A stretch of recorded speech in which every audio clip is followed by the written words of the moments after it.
Okay. பாருங்க, இந்த உயிர் டீசல் தயாரிப்போட தொடர்பான ரசாயன தாக்கம். அவையில சின்ன சேஞ்ச் ஒன்று பண்ணணும்னு சொன்னேன். என்ன சொல்லுங்க, மேல உள்ளது தாக்கியா விளைவா? பிறகு இந்த சேஞ்சை பண்ணாம இதே நோட்ஸ் அப்படியே படிச்சுட்டு போயிடாம, மேல உள்ளது தாக்கியா விளைவா?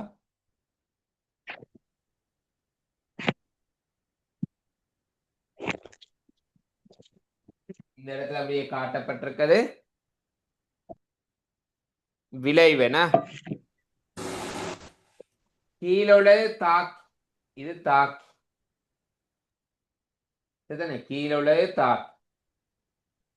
இந்த தாக்கியில ஒரு தாக்கி மிஸ் ஆகுது, மெத்தனால். அதை சேர்த்து கொள்ளணும் அப்படின்னு முதல்ல சொல்லியிருந்தேன். மெத்தனால். சரி, எனக்கு சொல்லுங்க, இந்த நான் நீல கலர்ல வட்டம்ன்ற அந்த விளைவு பக்க விளை பொருள்னு சொல்லுவான். என்ன பெயர் அந்த பக்க விளை பொருளுக்கு? இந்த பக்க விளை பொருளுக்குரிய பெயர் என்ன? திரும்ப திரும்ப காய்க்கிறது தான் கிளிசரால். சரியா, கிளிசரால்னு சொல்லுவோம். என்ன? சரி, கவனிங்க, அடுத்த விஷயத்துக்கு பார்ப்போம். சரி, தாவர எண்ணெயில காணப்படுற பிரதான கூறு முக்கிலிசரைட். சரியா, தாவர எண்ணெயை நாங்க முக்கிலிசரைட்டு சொல்லிக்கொள்ளலாம். சரியா, இதனுடன் மெத்தனாலை தாக்கமடைய செய்வதன் மூலம் கொழுப்பமிலத்தின் மெத்தைல் எசுத்தர்.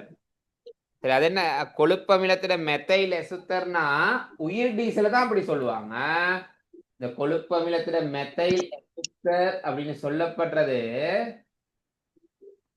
உயிர் டீசல். இதா இருக்கு.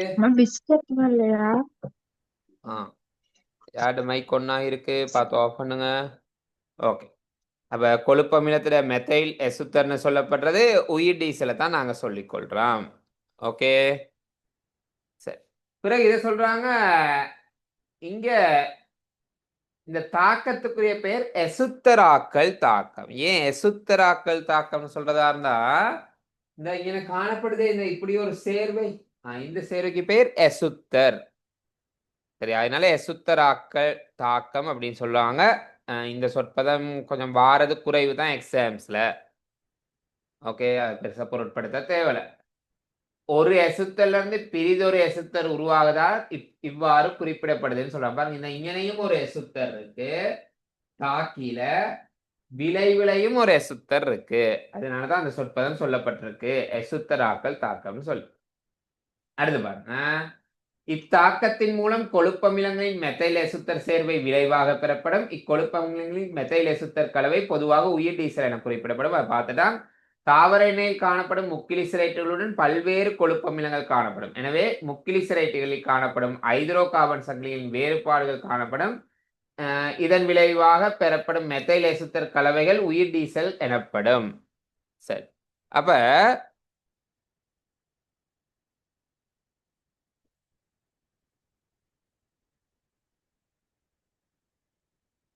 ஓகே, சரியா, நாங்க பயன்படுத்துற அந்த மெத்தைல் எசுத்தர்ல இந்த நீண்ட கார்பன் சங்கிலி காணப்படுது தானே.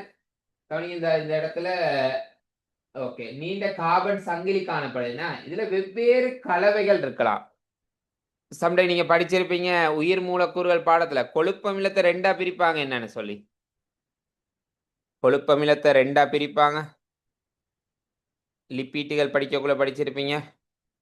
ஓகே, நிரம்பிய கொழுப்பமிலம், நிரம்பாத கொழுப்பமிலம். ஏன்னா ஓகே, அப்ப அந்த மாதிரி இந்த இந்த கட்டமைப்புல சரி, நிரம்பியது இருக்கலாம், நிரம்பாத இருக்கலாம், அப்படி வேற வேற சேர்வையெல்லாம் வர வாய்ப்பு இருக்கு. அதுல எல்லாத்துல கலவை தான் இந்த உயிர் டீசல் அப்படின்னு சொல்லப்படுறது. சரி, அப்ப இங்கேயும் உயிர் டீசல் தயாரிப்புலையும் பக்க விளைபொருள், இந்த பிரதான பக்க விளைவுன்னு இருக்கு, அது பிரதான வெட்டிடுங்க. பக்க விளைபொருள் கிளிசரால் ஆகும். ஓகே, வேற எந்த தயாரிப்புல பக்க விளைபொருள் கிளிசரால்? வேற எந்த ரசாயன கைத்தொழில பக்க விளைவாக கிளிசரால் கிடைக்கும்னு கேட்டா அதுக்குரிய ஆன்சர் சவர்க்கார தயாரிப்பு. சரி, இப்ப கவனிங்க, எங்களுக்கு தெரியும் தாவர எண்ணெய். தாவர எண்ணெய்ன்றது தாவரங்கள்ல இருந்து பெறப்படுறது. என்ன, தேங்காயில இருந்து தேங்காய் எண்ணெய் பெறப்படுது. சரியா, ஃபார்ம் ஆயில் பொதுவாக நாங்க ஃபார்ம் ஆயில் யூஸ் பண்றோம் தானே. எதுல இருந்து ஃபார்ம் ஆயில் எடுக்கிறாங்க? ஃபார்ம் ஆயில் எதுல இருந்து எடுக்கப்படுது? இப்ப கடலை எண்ணெய் இருக்கு. கடலை எண்ணெய் கடலை நிலக்கடலையில இருந்தெல்லாம் எடுப்பாங்கண்ணா. ஓகே, நான் கேட்குறேன் ஃபார்ம் ஆயில். வெஜிடபிள்ல இருந்து எடுக்கப்பட அது வெஜிடபிள் ஆயில்னு வேறையா இருக்கு. ஃபார்ம் ஆயில்ன்றது ஃபார்ம் ட்ரீன்னு ஒன்று இருக்கு. சரியா? பொதுவாக அந்த துபாய் போன்ற நாடுகள்ல தென்னை மரம் மாதிரியே இருக்குமே, ஃபார்ம் ட்ரீன்னு சொல்லுவாங்க. அந்த மரத்துல இருந்து எடுக்கப்படுற எண்ணெய்க்கு பேர் தான் ஃபார்ம் ஆயில். சரியா? ஓகே. அதே மாதிரி நல்லெண்ணெய். இதை சொல்லுங்க, நல்லெண்ணெய் எதுல இருந்து எடுப்பாங்க? நல்லெண்ணெய் எதுல இருந்து தயாரிக்கிறது?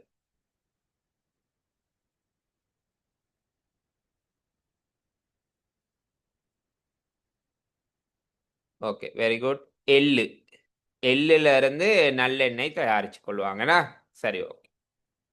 அப்ப இந்த மாதிரி தாவர எண்ணெய் நாங்க தாவரங்கள்ல இருந்து தயாரிக்கிறோம். தாவர எண்ணெய் மட்டும் உயிர் டீசலுக்கு போதாது. தாவர எண்ணெய் மட்டும் போதாது, மெத்தனாலும் தேவை தானே.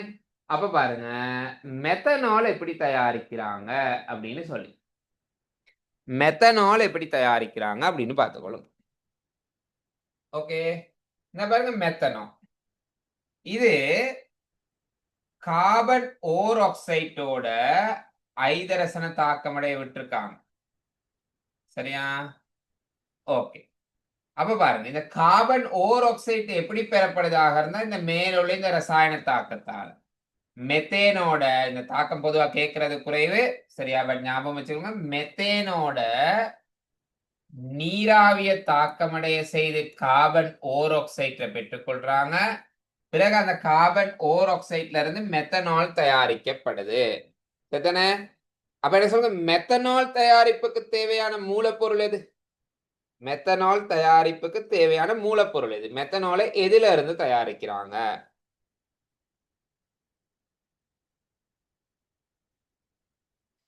மெத்தனாலை எதுல இருந்து தயாரிக்கிறாங்க?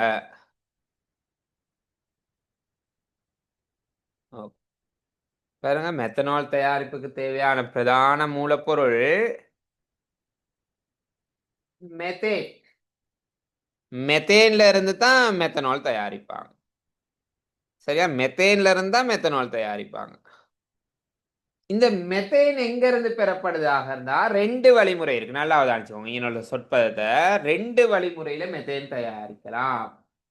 ஒரு வழிமுறை உயிர் சுவட்டு எரிபொருள். உயிர் சுவட்டு எரிபொருள். இது என்ன உயிர் சுவட்டு எரிபொருள்னு எதை சொல்லுவாங்களாக இருந்தா, தாவர விலங்கு கழிவுகள் நிலத்துக்கு கீழே நீண்ட பல பல நீண்ட ஆண்டுகளாக நிலத்துக்கு கீழே இருந்து அதுல இருந்து உருவாகின பெட்ரோலிய எண்ணெய் இருக்கே, அதுகளுக்கு பேர் தான் உயிர் சுவட்டு எரிபொருள். அப்ப அந்த பெட்ரோல், டீசல், மண்ணெண்ணெய் இதெல்லாம் வரக்குள்ள அதோட சேர்ந்து நாங்க எதையும் எடுத்துக்கொள்ளலாமா இருந்தா மெத்தேனையும் எடுத்துக்கொள்ளலாம். அதுல இருந்து மெத்தேனையும் எடுத்துக்கொள்ளலாம். இப்ப எனக்கு சொல்லுங்க, இந்த மெத்தேன் மீள புதுப்பிக்க கூடியதா, மீள புதுப்பிக்க முடியாததா? மீள புதுப்பிக்க கூடியது நான் எஸ்னு போட்டு விடுங்க, முடியாததுன்னா நோன்னு போட்டு விடுங்க. நீங்க சொன்ன விளக்கத்தை வச்சு கொண்டு சொல்லுங்க பாப்போம். இந்த மெத்தேன் மீள புதுப்பிக்க கூடியதா முடியாததா? ஓகே, மீள புதுப்பிக்க முடியாதது. ஏன்னா பெட்ரோலிய வளம் மீள புதுப்பிக்க முடியாதது தானே. அப்ப பெட்ரோலிய வளம் மீள புதுப்பிக்க முடியாததுனா மெத்தேனும் மீள புதுப்பிக்க முடியாதது அப்படின்னு ஆகிய பண்ணலாம். அப்ப என்ன சொல்லுங்க, மெத்தேன் மீள புதுப்பிக்க முடியலாட்டி மெத்தனாலும் மீள புதுப்பிக்க முடியாது தானே. அப்ப மெத்தனால் மீள புதுப்பிக்க முடியாட்டி மெத்தனால்ல இருந்து தயாரிக்கப்பட்ட உயிர் டீசல், மெத்தனால்ல இருந்து தயாரிக்கப்பட்ட உயிர் டீசல் மீள புதுப்பிக்க முடியாதுன்னு தானே நாங்க சொல்லணும். ஆனா நாங்க ஆரம்பத்துல பார்த்தோம் மெத்தனால் மீள புதுப்பிக்கக்கூடிய வளம்னு பார்த்தோம். சரியா தான் பார்த்தோம், அது பிழை இல்லை. சரியா? அது பிழை இல்லை, அது சரிதான். ஏன்றதுக்குரிய காரணம் அடுத்து சொல்றேன் பாருங்க. நீங்க ஆரம்பத்திலே சொன்னீங்க உயிர் வாயு பயோகேஸ் காய்ச்சோம். பயோகேஸ்ன்றது மெத்தேனேனா. இப்ப என்ன சொல்ல பாப்போம், பயோகேஸ் படிக்கக்குள்ள படிச்சிருப்பீங்க. அந்த பயோகேஸ் இந்த என்ன சொன்னேன், ஓகே மெத்தேன் பெட்ரோலியத்துல இருந்து எடுக்கப்படுது அப்படின்னு சொன்னேன். ஐபிஎல் இல்ல, அதுவும் சரிதான். பயோகேஸ் எப்படி தயாரிக்கிறாங்க? பயோகேஸ் எப்படி தயாரிக்கிறாங்க? அது பெட்ரோல்ல இருந்து தயாரிக்கிறாங்களா? இல்லையே. பயோகேஸ் தயாரிக்கிறதுக்கு என்ன மூலப்பொருளை பயன்படுத்துவாங்க?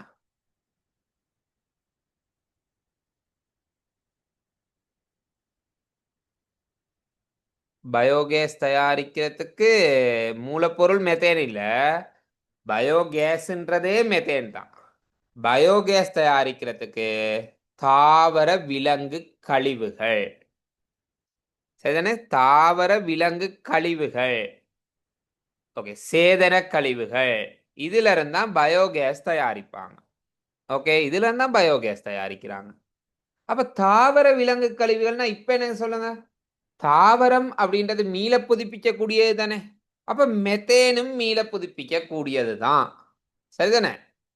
அப்ப கவனிங்க, இப்ப என்ன, ஒருக்கா மீள புதுப்பிக்க முடியாதுன்னு சொல்றேன், இன்னொருக்கா மீள புதுப்பிக்க கூடியதுன்னு சொல்றேன். அப்ப அதுக்குரிய விளக்கத்தை பார்த்துக்கொள்ளுங்க. மெத்தேன் ரெண்டு விதத்துல தயாரிக்கலாம். ஒன்னு பெட்ரோலிய விளைவுல இருந்தும் பெற்றுக்கொள்ளலாம், இன்னொன்னு தாவர விலங்கு கழிவுகளை காற்று அற்ற இடத்துல, காற்று இன்றிய இடத்துல பிரிகை அடைய செய்தும் மெத்தேன் எடுக்கலாம். ஓகே, இப்ப என்ன சொல்லுங்க, இந்த ரெண்டாவது முறை இருக்கு தானே, இது மீள புதுப்பிக்க கூடியதா முடியாததா? ரெண்டாவது முறையில மெத்தேன் தயாரிக்கலாம், அது மீள புதுப்பிக்க கூடியதா முடியாததா? ஓகே, மீள புதுப்பிக்க கூடியது. முதலாவது முறையில மீள புதுப்பிக்க முடியாதது. ஏன்னா முதலாவது முறை முடியாது. அப்ப மெத்தேனுக்கு மீள புதுப்பிக்கக்கூடிய முறைன்னு ஒண்ணு இருக்கு. அதனால தான் நாங்க உயிர் டீசல் மீள புதுப்பிக்க கூடியது அப்படின்னு காய்ச்சோம். ஓகே தானே? கிளியரா இருக்கணும் இந்த விஷயத்துல. சரி, அப்ப அது தொடர்பான விஷயங்கள் தான் அடுத்தடுத்த விஷயங்களை சொல்லப்படுது பாருங்க. இவ்விதமாக மெத்தனால் உற்பத்தி செய்யப்படுவதனால் இதற்கான அடிப்படையாக அமைவது புவியில் காணப்படும் புதுப்பிக்க முடியாத வளமான இயற்கை வாயுவாகும். சரியா? இதனால் நுண்ணங்கிகளை பயன்படுத்தி கார்போஹைட்ரேட்டுகளில் இருந்து அல்லது வேறு உயிர் திணிவுகளில் இருந்து கைத்தொழில் ரீதியில் மெத்தனால் உருவாக்குவது பற்றிய கவனம் எழுந்துள்ளது. சரியா? அப்ப ஆல்ரெடி மெத்தேன் கிடைக்கிறது எதுல இருந்தாக இருந்தா அந்த புதுப்பிக்க முடியாத வளமான பெட்ரோல்ல தான் பெற்றுக்கொண்டோம். அதனால இந்த மெத்தனாலை உருவாக்குறதுக்கு மீள புதுப்பிக்கக்கூடிய முறை ஒன்றுக்கு தானே, அதுலயும் கவனம் எழுந்துள்ளது அப்படின்னு சொல்றாங்க. இவ்வாறு உருவாக்கி கொள்ளப்படும் மெத்தனால் உயிரியலுக்குரிய மெத்தனால். மீள புதுப்பிக்கக்கூடியது உயிரியலுக்குரிய மெத்தனால்னு சொல்றாங்க. உயிரியலுக்குரிய மெத்தனால் உற்பத்தி செய்யப்படும் போது அதிலிருந்து உருவாக்கப்படும் உயிர் டீசல் முற்றுமுழுதாக புதுப்பிக்கக்கூடிய வளத்தை அடிப்படையாக கொண்டது. சரியா? ஓகே, இது கீழே அது தொடர்பான சார்ட் ஒன்று தான் இருக்கு. சரியா? இப்ப எனக்கு சொல்லுங்க, இந்த இதுல நான் அம்புக்குறி ஒன்று போடுறேன். ஈரமான உயிர் திணிவு காற்றின்றிய பாக்டீரியாவால் பிரியடை செய்து மெத்தேன் தயாரிக்கிறாங்க. ஓகே, அடுத்து உலர்ந்த உயிர் திணிவு வெப்ப ரசாயன முறையால மெத்தேனாக மாற்றம் அடையுது. அப்ப இந்த மாதிரி ரெண்டு முறையில மெத்தேன். சரியா? இதுல முதலாவது தான் மீள புதுப்பிக்க கூடியது, ரெண்டாவது மீள புதுப்பிக்க கூடியது இல்ல. இந்த மெத்தேன்ல இருந்து மெத்தனாலை தயாரிச்சு அந்த மெத்தனாலை கொண்டாந்து தாவர எண்ணெயோட தாக்கமடைய விடக்குள்ள உயிர் டீசலும் கிளிசரீனும் விளைவாக பெறப்படுது. அதான் இங்க ஒரு எளிமையான சார்ட்ல கொடுக்கப்பட்டிருக்கு. சரிதானே? அடுத்த விஷயம் பாருங்க. இந்த உயிர் டீசல்ல பயன்படுத்துற ஊக்கிகள், உயிர் டீசல் தயாரிப்புக்கு பயன்படுத்த போற ஊக்கிகள் தொடர்பாக காய்க்க போறோம். ரெண்டு ஊக்கிகள் இருக்கு. ஒன்னு ஏகவின ஊக்கி, இன்னொன்னு பல்லின ஊக்கி. யாரும் தெரிஞ்சவங்க என்ன ஏகவின ஊக்கினா? ஏகவின ஊக்கின்றது எதை சொல்லுவாங்க?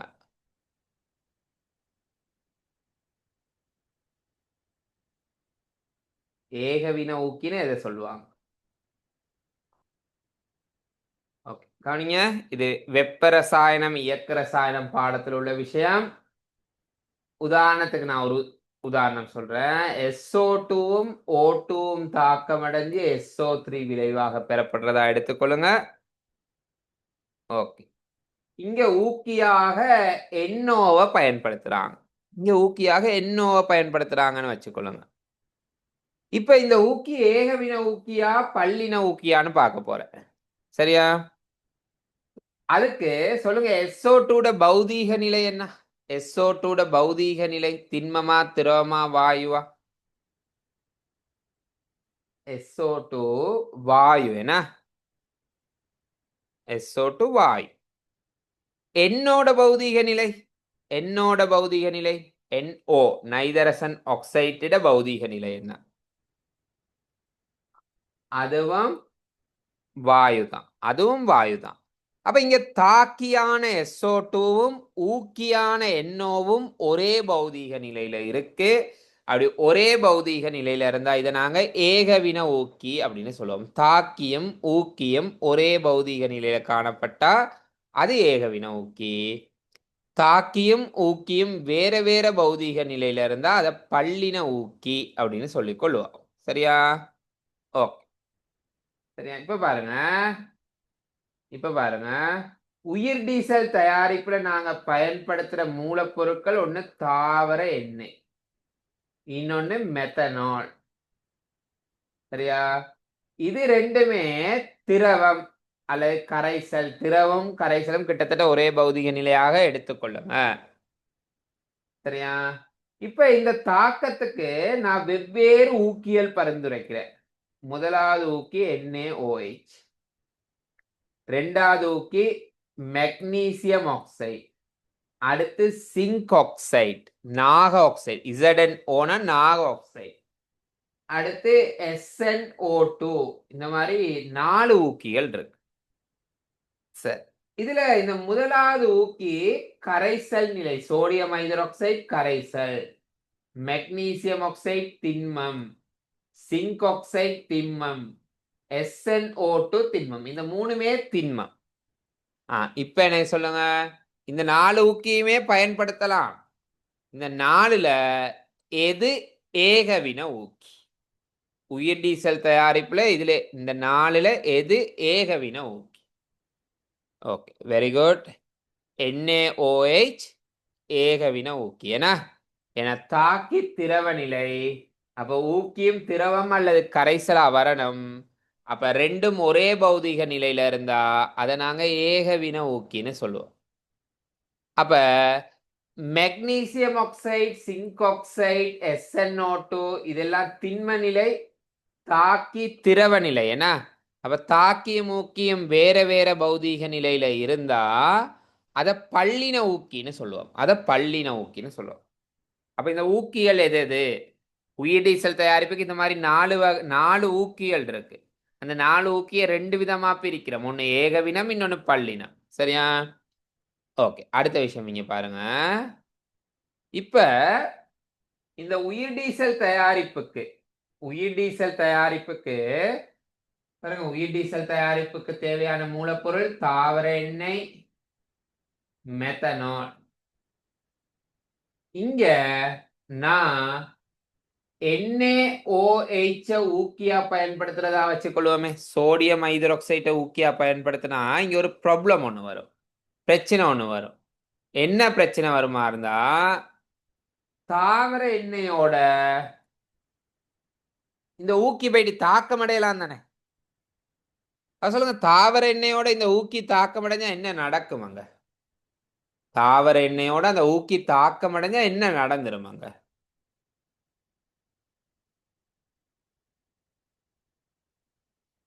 Okay, very good. சவர்க்காரம் உற்பத்தி ஆகிரும். சவர்க்காரம் தோன்ற இடம் உண்டு.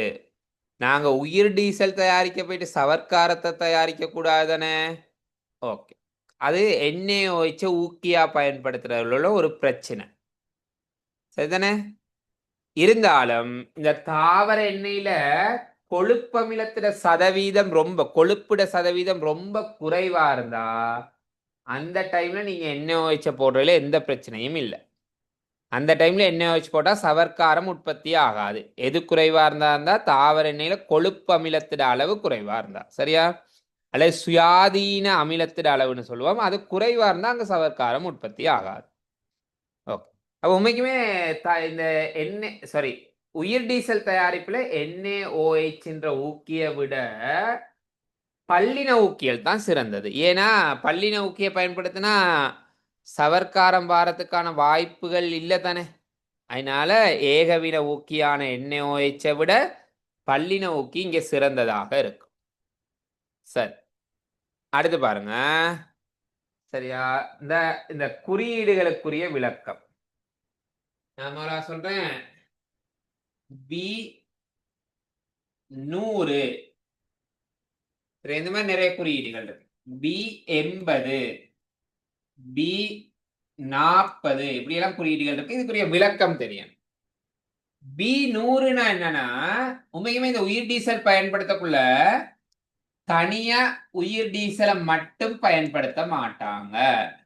இதோட எதை மிக்ஸ் பண்ணுவாங்களா இருந்தா பெட்ரோலிய டீசலை மிக்ஸ் பண்ணுவாங்க. இப்ப சரியா, பரிசோதனை எல்லாம் செஞ்சு ஓரளவு பயன்பாடுல இருக்கிற இடங்கள்ல இதை மிக்ஸ் பண்ணி தான் பயன்படுத்துவாங்க.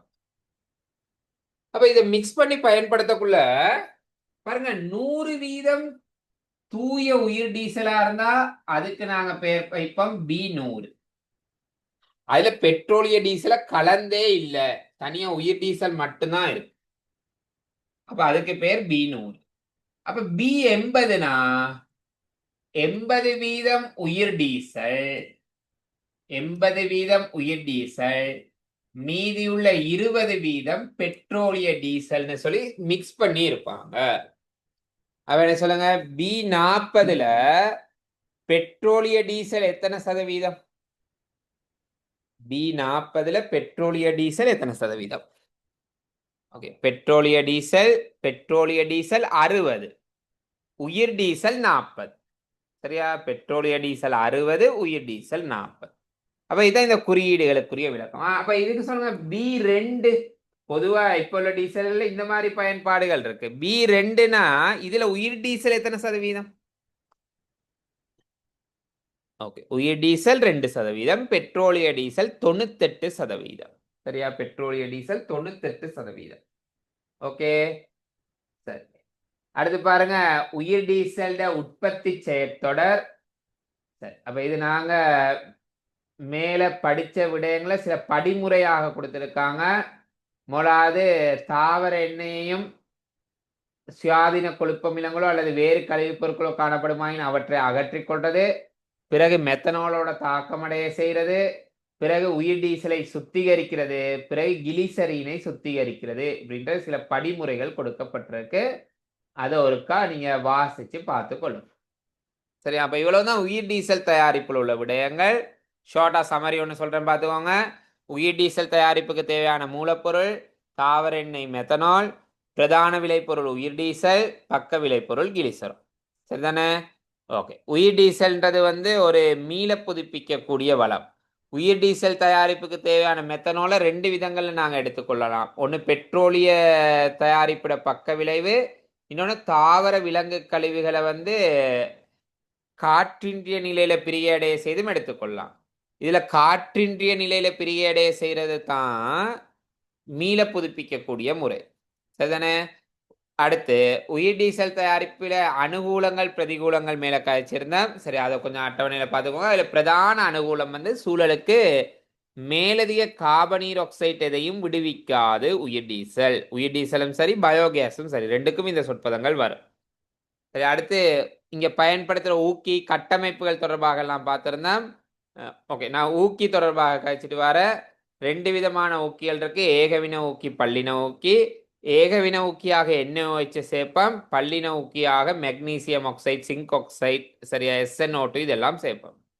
இல்ல NaOH நாங்க ஊக்கியா பயன்படுத்திட்டா அங்க சவர்க்காரம் தோன்றதுக்கு இடம் உண்டு. அதனால NaOH ஊக்கியா பயன்படுத்துறது இயன்றளவு நாங்க தவிர்த்து கொள்வது நல்லது. எப்ப NaOH ஊக்கியா பயன்படுத்தினா சவர்க்காரம் உருவாகுமா இருந்தா தாவர எண்ணெயில கொழுப்பமிலத்திற சதவீதம் உயர்வாக இருந்தா. ஓகே, அடுத்தது பல்லின ஊக்கிக்காக நீங்க மெக்னீசியம் ஆக்சைடு, சிங்க் ஆக்சைடு எல்லாம் பயன்படுத்தலாம். அடுத்து B20னா என்ன, B100னா என்ன, B80னா என்ன, இது தொடர்பான விளக்கங்கள் பார்த்தா கடைசியா உயிர் டீசல் உற்பத்தியில செயற்தொடர் படிமுறைகள், அந்த படிமுறைகளையும் பார்த்து கொள்ளுங்க என்ன விஷயங்கள் இருக்கு அப்படின்றத சொல்லு. சரி, அப்ப மிக முக்கியமான 2 ரசாயன கைத்தொழில்கள் பார்த்துருக்கோம். அப்ப அங்கிட்டு உள்ளது பெருமளவு விஷயங்கள் இல்லை, சரியா, இந்த அளவு டீப்பா இருக்காது. அப்ப நாங்கள் எங்களோட அடுத்த கிளாஸ்ல அடுத்த ரசாயன கைத்தொழில் தொடர்பாக பார்ப்போம். ஓகே, பாய், குட் நைட்.